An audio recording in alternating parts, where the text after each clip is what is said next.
مولانا فضل الرحمن چې ویل هغه خبره شوه د کاڼي کرښه هغه به ویل چې دا د جنکو میدان نه دی. سلامونه نیکې ښې احترامات ملګرو، بلال یم ستاسو ورور او ملګرو. نن در سره یو داسې ویډیو کلیپ شریکوم چې په هغې کې یوتیان په سوړو ننوتي دي او باجیګانې یعنې تیتلیانې رابار کړي دي د فلسطین په حق کې په احتجاج کوي.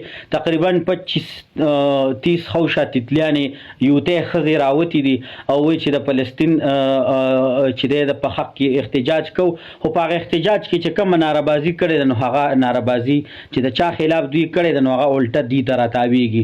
مطلب دی چې څه ویلي دي چې اسرائیل کا جو یار خې غدار خې نو اسرائیل یار خو چې د عمران خانو، امریکا کا جو یار خې غدار خې نو امریکای یار هم عمران خانو، نو هغه غدار دی بالکل. وته مونږ غدار وایو ځکه چې هغه د هغې پر کټې او د هغې په ایجنډا باندې راغلو زموږ په ملک کې چې دی نو لتاړکو خو الله پاک د مولانا فضل الرحمن صاحب ژوندی لري سره د ستاسو یې ډیټا کړی دی.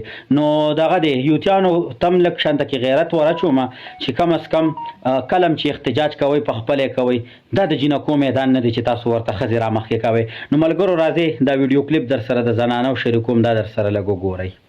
امریکا کا جو یار ہے اسرائیل کا جو یار ہے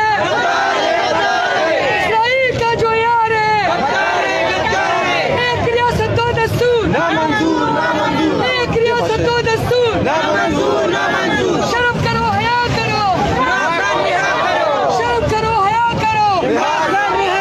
ملګرو د زنانو په چغو کې ویلي چې امریکا کا جویار ہے غدار ہے غدار ہے، ښکلې اواز یې کړی دی. اسرائیل کا جویار ہے غدار ہے غدار ہے، نو بالکل دا خبرې هم چغې هم ښه ښکلې والې ده، پوه شولې. او دا چغه چې یو ټیم کې والې کېدله په سټیج باندې چې امریکا کا جویار ہے غدار ہے، نو عمران خان نو ته دا چلو کو، علي محمد خان ورته د سټیج نه دا چلو کو چې ما دا ګورې مه وایې، پوه شولې. نو دغه د امریکې سیار او د د ملک د پاکستان غدار چې دی دغه ستاسو نیازي دی، او دغه یوتیان چې دی نو تاسو چې دی د ملک دشمنان، اصل کې د یوتیانو میاندې به هم دا سوچ کوي چې یاره واقعي ده چې مونږ بچي نه بلکې ملک پاکستان له مونږ یو فساد راوړی دی.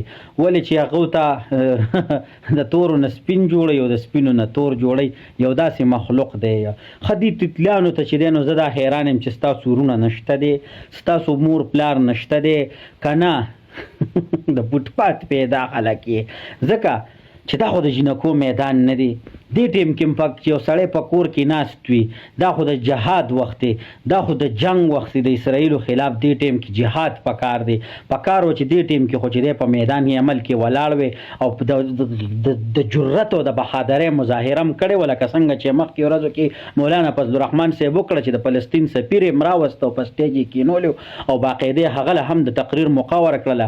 نو دغسې یو د جرأت او د بهادرۍ مظاهره به هم کړې وه. نو تاسو کور ته ننوځئ، زنانه بار را پرېږدي او په هغې باندې چغې سوري وښیو چې اسرائیل کا جو اسرائیلو چې کوم یار و هغه الحمدلله په جیل کې دی، نو د ملک پاکستان چې غدار و هغه په جیل کې دی، د امریکې کوم یار و هغه په جیل کې دی، د ملک پاکستان غدار و هغه په جیل کې دی. نو تاسو دا چغې مه وښئ، دا تاسو خپل مشر پسې الټه چغې وښئ چې د امریکې او د اسرائیلو یار، امریکې د اسرائیلو یار خو هغه و او الحمدلله هغه غداره په جیل کې دی. نو یوتیانو له لږ شانته کې غیرت پکار دی، لږ شرم وله پکار دی او لږه حیا چې ښځې نه روباسي، ولې چې دا د جنکو میدان نه دی. په خپله روزې پوه شولې، ډېر د بې غیرتوب مظاهره مو کړله. قربان مو شم. ویډیو پسې لکه د مار ور شیر کې او د غر یو یوتي غوږ ته یې ورسوئ. ستاسو ورور بلال اجازت غواړم. د الله په امان.